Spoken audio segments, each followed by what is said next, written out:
Where did the idea from Hacienda Classical come from? That's lost in the mists of time, I think.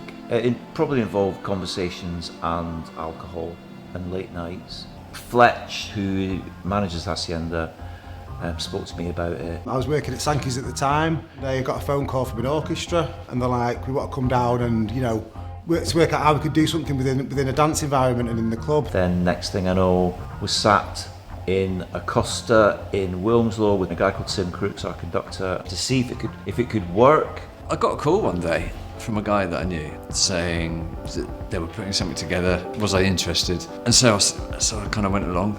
We had the meeting. I was just like, I just couldn't see it working at all. What they wanted to do in Sankey's was have their live musicians performing along with the DJs, and it just, for loads of reasons, it didn't work. It didn't work acoustically. It didn't know where the speakers were positioned. Strings of Life came on one of Graeme's sets, and it was like, it just fitted perfectly for an orchestra. One thing led to another. We discussed it more.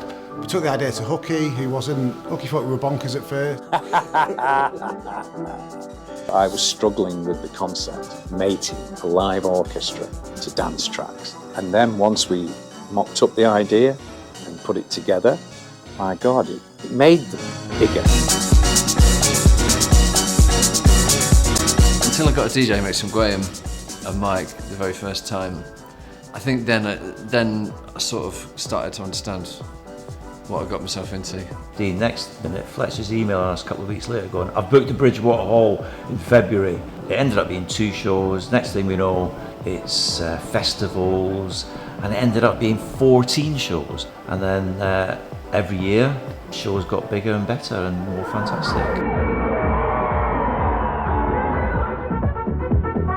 We actually got quite a lot of criticism in the first year that we did it from various journalists saying, this is a really weird format, it doesn't really work. And I thought, well, actually, it's not, because people want to pay money to come and have a good time and dance to music. Like that's, it's a good product, it's a great product. So Castlefield Bowl does appear, if you go in there, to be this beautifully produced, well-run, slick, well-oiled machine, and it is, but there's always stuff going on backstage.